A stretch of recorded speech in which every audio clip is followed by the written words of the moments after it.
17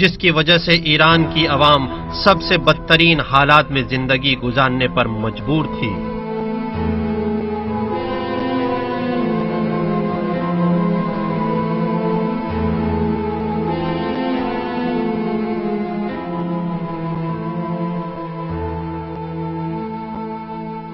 My only answer is that who cares? They can say anything they want. My country is making close to 40% growth, constant price, while their country is in the red. So they can say whatever they want. I was wondering if you could explain the need for what most people call an absolute monarchy at this stage in Iran's development. Yes. The country has been used to have a monarch for 3,000 years. So it's not a pill that you are forcing in their mouth. They take it as a very normal thing. Everybody accepts it. By everybody, obviously, you have always exceptions, as we have also our terrorist groups. Are they a serious threat? No. No, but obviously it can always be serious because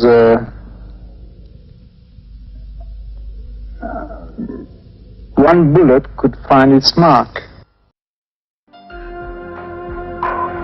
امام Khomeini نے اپنی طرف سے ایک pamphlet صادر کیا کہ جس میں شاہی جشن کی شدید مخالفت کی اور اسے محکوم کیا۔ میں نے کئی بار ایران کے شاہ کا انٹرویو لیا ہے، امام خمینی کے اعلان کو نکالا اور اس کے سامنے رکھ دیا۔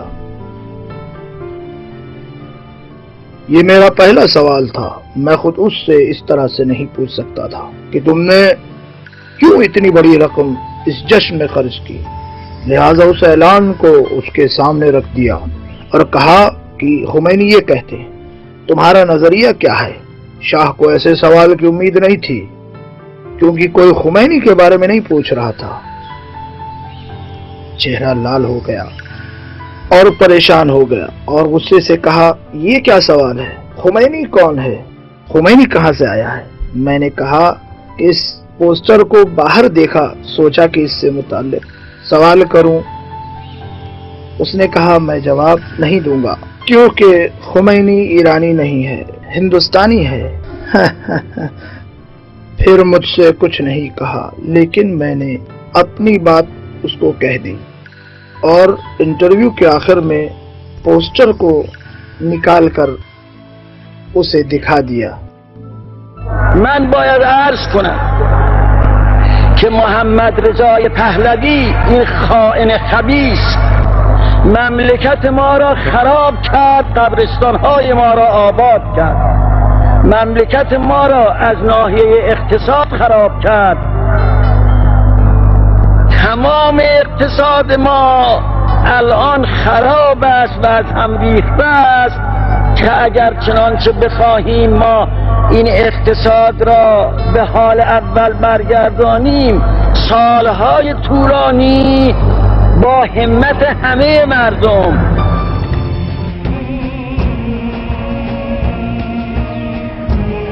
امام کی جلاوطنی کے دور میں ان کے شاگردوں نے انقلاب کو جاری رکھا اور خود کو گروہی شکل میں ظاہر کیا اور انقلابی طاقتوں کو جمع کیا، کمیٹیاں بنائیں، شہروں میں انقلابی گروہ بنائے اور اپنے رہبر کے سلسلے میں لوگوں کو بتایا کہ کیسے شاہ نے ان کو جلاوطن کر دیا۔ اس کام میں مطہری، بہشتی، خامنائی، ہاشمی اور دوسرے بہت سارے افراد آگے تھے۔ ہم لوگوں نے سوچا کہ کمیٹیاں بنائیں اور اس کو منظم کریں اور اپنی توانائیوں کو ظالم حکومت کی دسترسی سے محفوظ رکھیں، نقصانات کم ہوں اور منظم ہو کر کام کریں اور آئندہ کو نظر میں رکھیں۔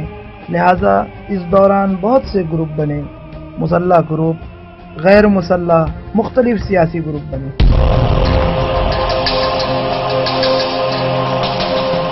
شاہ کی یہ کوشش تھی کہ امام خمینی کی تحریک کو روک دے، جبکہ اس کے جلاوطن کرنے سے اس نے امام کا کام آسان کر دیا تھا کہ جس سے شاہ کے خلاف پیمفلٹ لکھ کر نظام شہنشاہیت میں بھیجنے کا موقع ملا۔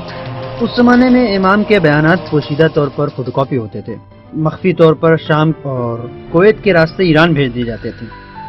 کیونکہ خود میں 4 مہینے لبنان کی الفت چھاونی وہاں میں نے ٹریننگ حاصل کی.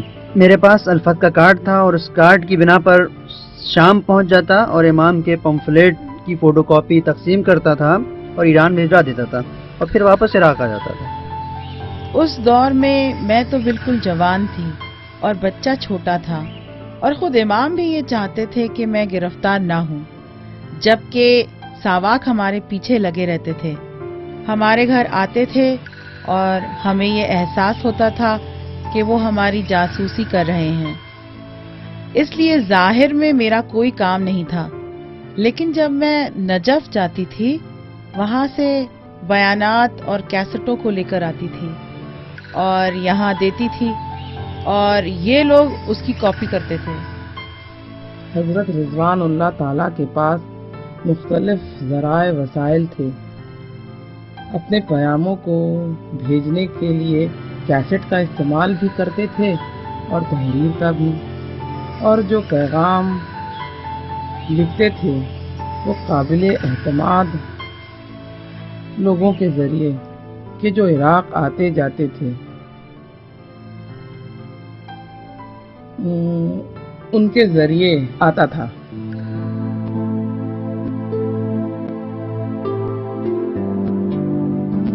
میرے عزیز احمد، خدا تمہیں سلامت رکھے اور توفیقات میں اضافہ کرے. تمہارے خطوط کویت اور لبنان کے راستے سے ہمارے ہاتھ میں پہنچے اور آخری خط بھی سوریہ سے ہم تک پہنچ گیا. تم نے لکھا تھا کہ سمیع صاحب کو 3000 تومان دے دوں، لیکن وہ یہاں نہیں ہیں اور میں نہیں جانتا کہ وہ کہاں ہیں. اپنی خیریت لکھو اور سب چیز اور ہر جگہ کے بارے میں شاید سب سے مناسب پتہ کویت کے حاجی کا ہو. یہ خطوط مخفی اور ٹیلی گرافی ہے اور یہ سب براہ راست عراق نہیں بھیجے جا سکتے تھے، بلکہ ایران سے لبنان یا کویت یا سوریہ بھیجے جاتے تھے اور وہاں سے پوسٹ کے ذریعے نجف اشرف بھیجے جاتے تھے. سمیع صاحب محمد منتظری کا عرفی نام ہے. سید احمد خمینی پیسے اور جو بھی خبریں ہوتی تھیں ان کے ذریعے بھیج دیتے تھے. شہید منتظری ہمیشہ اپنا سفر مخفی رکھتے تھے.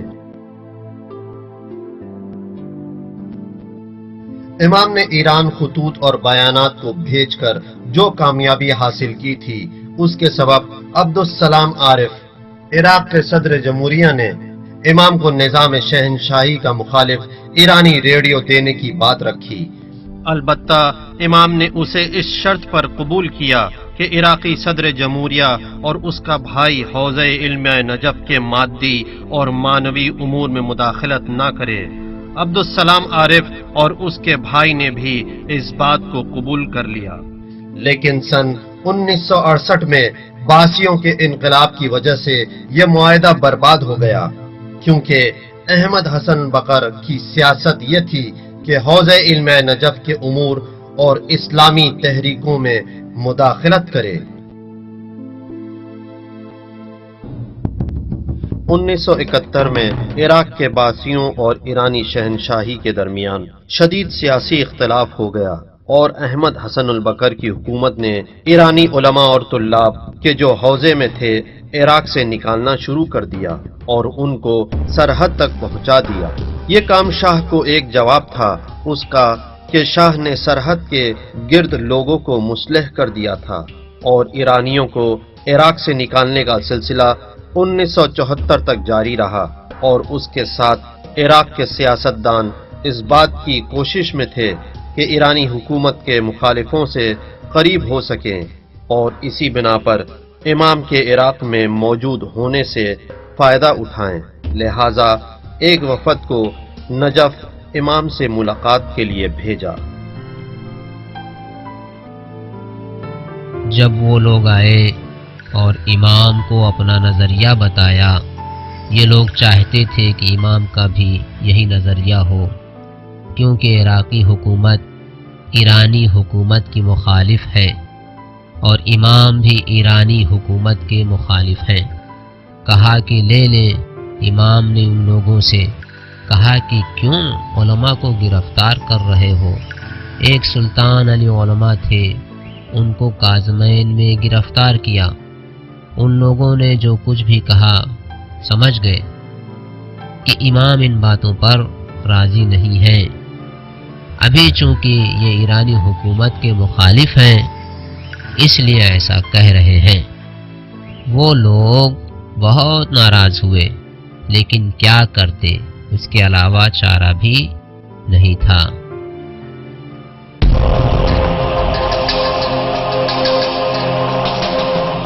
امام نے باسیوں کے ساتھ ہونا گوارا نہیں کیا اور اس رابطے کو ختم کر دیا، اور امام نے عراق کو چھوڑنے کا اعلان کر دیا۔ باسی حکومت نے امام کو عراق سے جانے نہیں دیا اور امام کو مجبوراً عراق میں رہنا پڑا، اور امام کے نکلنے پر پابندی لگ گئی۔ اس کے بعد امام کو شدید محاصرے میں کر لیا گیا، جو باعث اذیت تھا۔ شاہ نے 1975 میں عراق کے اس وقت کے صدر جمہوریہ کے معاون اول اور معروف شخصیت صدام حسین کے ساتھ معاہدہ کیا۔ اس معاہدے میں الجزائر کے صدر اورادی بورین نے ثالثی کی تھی۔ یہ معاہدہ سرحد پر ہو رہی لڑائی کو ختم کرنے کا معاہدہ تھا۔ اس کے نکات میں سے یہ بھی تھا کہ ان دونوں ملکوں کے مخالفوں کو ختم کرنے کے لیے مل کر اقدام کریں۔ عراقی باز پارٹی اور شاہ کے درمیان معاہدے پر دستخط کے بعد امام خمینی کی کارکردگیوں پر کافی نظر رکھی جانے لگی۔ عراقی حکومت نے انہیں پریشان کرنے کا سبب بہت سے اقدامات شروع کر دیے۔ امام اور ان کے شاگردوں کی ہر حرکت پر نظر رکھی جانے لگی اور ان کی سبھی کارکردگیوں پر پابندی لگا دی گئی۔ سن 1978 میں نیو یارک میں ایرانی وزیر خارجہ نے 33ویں اجلاس کے دوران اپنے عراقی ہم منصب سے 3 دفعہ ملاقات کی اور اس سے کہا کہ امام خمینی کو عراق میں ہی رکھے اور ان کو کسی بھی سیاسی سرگرمی کا موقع نہ دے۔ بغداد کو اس بات کا احساس ہو گیا تھا کہ امام کی موجودگی اس کے لیے کافی پریشانیاں کھڑی کر رہی ہیں، اس لیے امام پر دباؤ ڈالنا شروع کیا اور امام کو کافی تنگ کرنے لگا۔ اس وجہ سے امام گھر میں ہی محدود ہو کر رہ گئے۔ ابتدا چند نفری در منزل ما به عنوان حفاظت و شایعه هم درست میکردن که اشخاصی آمدن برای ترور شما، بلکه یه دفعه گفتن 50 نفر آمدن که من گفتم این متنش دلیل بر دروغ بودن است، برای اینکه ترور 50 نفری هیچ وقت نمیشه، باید یه نفر بیاد. کم کم مامورها زیاد شدند، بازم همین که ما میخوام حفاظت کنیم، لکن من از اول به بعضی دوستان میگفتم قضیه حفاظت نیست، قضیه مراقبت از این است که ما چه میکنیم. عراقی حکومت نے ان لوگوں کو گرفتار کرنا شروع کر دیا کہ جو امام سے ملنے آتے تھے۔ امام اعتراض کرتے ہوئے گھر میں بیٹھ گئے کہ اب باہر نہیں جاؤں گا۔ میں پاسپورٹ کے سلسلے میں امام کا نمائندہ تھا اور حکومتی افراد کے مابین جو مسائل ہوتے تھے امام سے، ان کو میں دیکھا کرتا تھا، ساتھ ہی امام کے دوستوں اور امام کے خطوط پر بھی نظر رکھتا تھا۔ ایک دن بغداد سے مجھے بلایا گیا، اس وقت سعد الشاکر عراق کی سلامتی بورڈ کا صدر تھا۔ اس نے مجھ سے کہا خمینی سے ملاقات کے لیے وقت لو اور تمہیں یہ پیغام ان تک پہنچانا ہے کہ مجھے ان سے ملاقات کرنی ہے۔ میں نجف آیا اور میں نے امام سے اس کا تذکرہ کیا کہ آپ سے وہ ملاقات کرنا چاہتا ہے۔ گرمی کا زمانہ تھا، امام نے 2 بجے کا وقت دیا اور وہ بھی نماز ظہرین کے بعد۔ به طور رسمی به ما گفت که ما چون یک معاهداتی تعهداتی با دولت ایران داریم، از این جهت نمیتوانیم تحمل کنیم که شما اینجا فعالیت بکنید و شاید امروز همین مقدار گفت و روز بعدش باز آمد و بیشتر و گفت که نباید شما چیزی بنویسید یا در منبر صحبتی بکنید یا نواری پر کنید و بفرستید برای اینکه این مخالف تعهدات ماست. من بهش گفتم که این یه تکلیف شرعی است که به من متوجه است. من هم اعلامیه می‌نویسم و هم در موقعش در منبر صحبت میکنم و هم نوار پر میکنم و به ایران میفرستم. این تکلیف شرعی من است، شما هر تکلیفی دارید عمل کنید. سعد الشاکر سے ملاقات کے 1-2 ہفتے بعد امام کی زندگی اور ان کے گھر والوں اور شاگردوں کی زندگی کو خطرہ لاحق ہو گیا۔ شاہ نے اپنے جلادوں کو امام کے قتل کے لیے بھیجا۔ اس چیز کی اطلاع ہمیں اپنے چند قریبی دوستوں سے ملی۔ یہ لوگ کبھی امام کے دروازے کے باہر جا کر کھڑے ہو جاتے تھے، کبھی کبھی خالی گلی میں ہی گھوما کرتے تھے۔ میں نے بھی انہیں کئی بار دیکھا تھا۔ ایک بار پوچھا کہ کس کی تلاش میں ہو؟ میں نے پوچھا کہ تم ایرانی ہو؟ کہا تم سے کیا مطلب؟ میں نے کہا کہ تمہیں پہچانتا ہوں، ایرانی ہو۔ اگر امام کا گھر ڈھونڈ رہے ہو تو وہ وہاں ہے، لیکن تم اس گھر میں نہیں جا سکتے ہو کیونکہ امام کے گھر کو محافظوں نے گھیرا ہوا ہے۔ اور میں نے کہا کہ گھر میں اتنے افراد ہے کہ ایک مچھر بھی بچ کر بھاگ نہیں سکتا۔ اگر امام کے گھر جانا چاہتے ہو تو ابھی جاؤ، کل صبح کو آنا۔ میں نے ایسے بہت سے آدمیوں کو دیکھا ہے اور ان سے بات بھی کی ہے۔ اس دن کی صبح امام مسجد میں گئے تاکہ ہمیشہ کی طرح درس دیں، اس لیے ممبر پہ بھی گئے۔ ممبر پر ایک ٹیپ ریکارڈر رکھا ہوا تھا جس میں درس ریکارڈ ہوتے تھے۔ اسی وقت اس ٹیپ ریکارڈر کے تار آپس میں مل گئے اور اس میں آگ لگ گئی اور شعلے بھڑک اٹھے اور امام تک پہنچ گئے۔ میں کبھی بھول نہیں سکتا کہ امام نے بڑے ہی سکون اطمینان کے ساتھ ابا سے اس آگ کو بجھانا چاہا اور ممبر سے نیچے آ گئے۔ لائن بند کی گئی، آگ بجھائی گئی۔ اس کے بعد امام نے پھر اپنے درس کو شروع کیا۔ اس دن کسی کی سمجھ میں یہ بات نہیں آئی کہ یہ آگ کیوں اور کیسے لگی اور اس کا ذمہ دار کون ہے۔ 23 اپریل بروز اتوار سن 1978 کی صبح ایک ناگہانی خبر نجف کی فضا میں گونجنے لگی۔ سید مصطفیٰ ان کے گھر میں اوپر والی منزل پر مطالعہ کر رہے تھے۔ کچھ لوگ ان سے ملنے آئے اور ان کے کمرے میں چلے گئے اور رات میں تقریباً 1:30 بجے تک انہی کے ساتھ رہے۔ آقا سید مصطفیٰ کی ایک خادمہ تھی۔ جب وہ کھانا لے کر آئی تو انہوں نے خود ہی کہا کہ ایک طرف رکھ دو اور کہا تم نیچے جا کر آرام کرو، میں بعد میں کھا لوں گا۔ صبح جب ان کے کچھ دوست ملنے آئے تو دیکھا کہ سید مصطفیٰ جھک کر بیٹھے ہوئے ہیں۔ کہا آغا آغا آغا، تو کچھ جواب نہیں دیا۔ شانہ ہلا کر دیکھا تو وہ زمین پر گر پڑے۔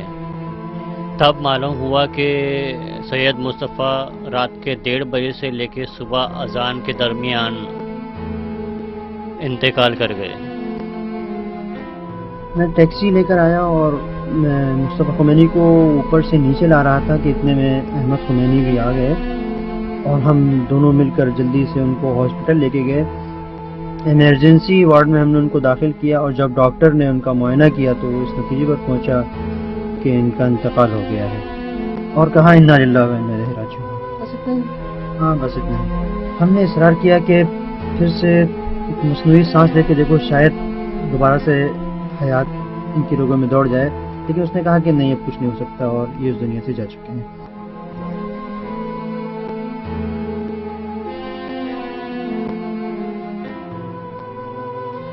ہم اور احمد آغا بہت پریشان حال میں گھر آئے اور باہر آ کر بیٹھ گئے۔ ہم نے دوستوں سے کہا کہ اب کس طرح ہم امام کو اس بات کی اطلاع دیں۔ سب پریشان تھے اور امام کے مزاج سے آشنا تھے۔ اب 3 لوگ امام کے سامنے جاتے ہیں اور بیٹھ کر ماتو مبہوت امام کو دیکھنے لگتے ہیں، اور جس طرح سے یہ امام کے سامنے گئے تو امام ان کی مزاج سے بخوبی واقف ہیں، فوراً امام سمجھ جاتے ہیں کہ کچھ ہوا ہے، اور امام احمد آغا کو آواز دیتے ہیں کہ احمد کہاں ہو؟ احمد آغا جواب نہیں دیتے۔ ایک مرتبہ امام ذرا بلند آواز میں احمد کو پکارتے ہیں، اور اس بار احمد کے صبر کا دامن چھوٹ جاتا ہے اور امام کے سامنے احمد آغا رونے لگتے ہیں۔ امام حاضرین سے کہتے ہیں کہ مجھے طاقت ہے، اگر کچھ حادثہ ہوا ہے تو بتاؤ، مصطفیٰ کو کچھ ہوا ہے کیا؟ کسی نے کوئی جواب نہیں دیا، اور بس امام نے یہ سنا کہ سب نے مل کر کہا انا للہ و انا الیہ راجعون۔ امام نے اس وقت ایک عجیب کام کیا کہ اپنی انگلیوں کو زمین پر رکھتے ہیں اور کچھ دیر بغور اسے دیکھتے ہیں، اور پھر کہتے ہیں انا للہ و انا الیہ راجعون۔ اور اس کے بعد آپ دوستوں سے کہتے ہیں کہ 24 گھنٹے تک اس لاش کو ایسے ہی رکھو، اس کے بعد دفن کرنا۔ جو لوگ امام کی عرفانی کیفیت سے آگاہی رکھتے ہیں، ان کا یہ کہنا ہے کہ امام کا یہ عجیب کام اس لیے تھا کہ وہ اپنے بیٹے کی محبت اپنے دل سے نکال دینا چاہتے تھے، اور اس کے بدلے خدا کی مرضی کے آگے سر تسلیم ہم کر رہے تھے، اور صرف انہی کی خوشنودی کا خیال تھا۔ جو لوگ امام کی اس کیفیت سے آشنا ہیں وہ یہی ترجمانی کرتے ہیں کہ امام نے جو اپنے ہاتھوں کو فرش کے اوپر رکھا اور اس طرح سے اپنی آنکھوں کو جو امام اپنی انگلیوں پر مرکوز کر کے دیکھ رہے تھے، اس کا مطلب یہی تھا کہ تمام تر اپنے بیٹے کی محبت کو نکال کر صرف خدا کی محبت کے آگے سر تسلیم کو خم کر رہے تھے۔ امام بہت غمزدہ تھے، لیکن امام نے بہت صبر کیا۔ امام کے دفتر کے لوگ بتاتے ہیں کہ امام نے بیٹے پر گریہ نہیں کیا، بلکہ امام حسین علیہ السلام پر بہت روئے۔ نجف میں جس وقت امام کے بیٹے مصطفیٰ کا انتقال ہوتا ہے، اس وقت بھی امام درس پڑھانے جاتے ہیں، نماز جماعت پڑھتے ہیں۔ مسجد کا خادم امام کو دیکھ کر رونے لگتا ہے۔ یہ نماز کے کتنے پابند ہیں اور اول وقت جماعت کے پابند ہیں۔ ابھی تک ان کا بیٹا دفن بھی نہیں ہوا ہے، امام نماز پڑھا رہے ہیں۔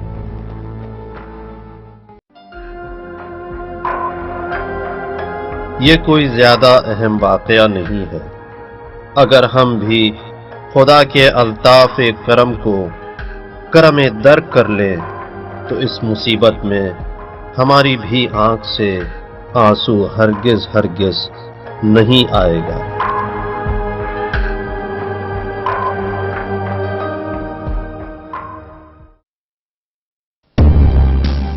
نجف کے حالات خراب ہو گئے۔ امام کے گھر کا شدید محاصرہ ہونے کی بنا پر لوگ ان سے ملاقات نہیں کر سکتے تھے۔ دوستوں کو ایک بڑے حملے کا انتظار تھا کہ جس میں سب گرفتار ہو جائیں گے۔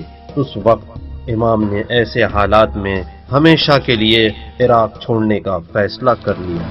به آقای دعایی گفتم که شما برای من برید تذکره را برید و ویزا بگیرید. البته قبلا هم یه دفعه ایشون برده بود پیش رئیس امر، ایشون با ناراحتی گفته بود که شما میخواید ما را با فلانی طرف بکنید. نه نمیدیم.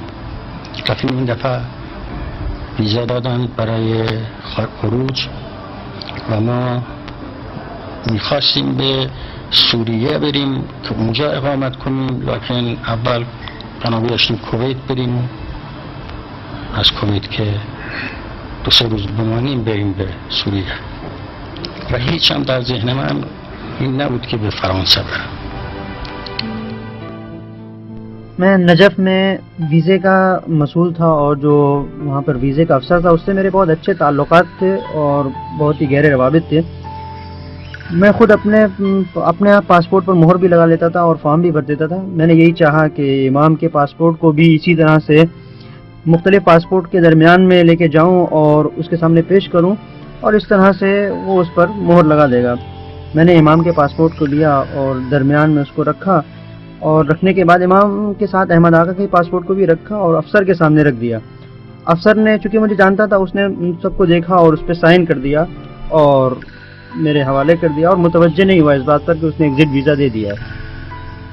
ناصریہ اور سامرا کی وادی میں ہم صبح ناشتے کے بعد گاڑی میں سوار ہوئے تاکہ کویت کے بارڈر کی طرف روانہ ہو. ظہر کے وقت بارڈر پر پہنچ گئے. امام کے ساتھ ظہر عصر کی نماز جماعت کے ساتھ پڑھی اور نماز کے بعد امام سے خدا حافظی کی. امام گاڑی میں بیٹھے تاکہ کویت جائے اور وہاں سے سوریا. لیکن در سرحد کویت باز به واسطه امر دولت ایران یا شاه ما را نگذاشتن وارد شهر بشیم. نداشتید شما برای کویت قبلا ویزای ورود نداشتید دیگه؟ چرا؟ نه جای ورود را داشتیم، هنوز جهات درست بود، معذرت گفتن نمیشد، شما باید برگردید به همون محلی که بودید. حتی ما اذن خواستیم که از کویت عبور کنیم و بریم به فرودگاه و از اونجا حرکت کنیم به جای دیگر. این را هم اذن ندادن. ما برگشتیم. وقتی برگشتیم دیدیم مامورینی که ما را آوردن باز هستن اونجا و مهیای اینن که ما را باز دریافت کنن. فهمیدیم که باز این یک توطئه‌ای بین خود اینها بوده است. از این جهت بنا گذاشتیم بر اینکه بیاییم به فرانسه و در اینجا باشیم تا یک جایی پیدا کنیم از ممالک اسلامی و بریم اونجا. و اینجا که آمدیم این مسائلی که اینجا هست پیش آمد. امام فوراً بغداد آئے اور پیرس کی سب سے پہلی اڑان میں ٹکٹ خریدا. عراقی پارلیمنٹ نے فیصلہ کر لیا تھا کہ اگر حکومت فرانس نے امام کو قبول نہیں کیا تو ایسی صورت میں امام عراق نہیں لوٹ سکتے ہیں. امام جہاز میں سوار ہوئے. ہوائی جہاز نے 6 اکتوبر 1978 کو عراقی ایئرپورٹ سے پرواز کی اور ان کو نئی تاریخ کی طرف لے گیا.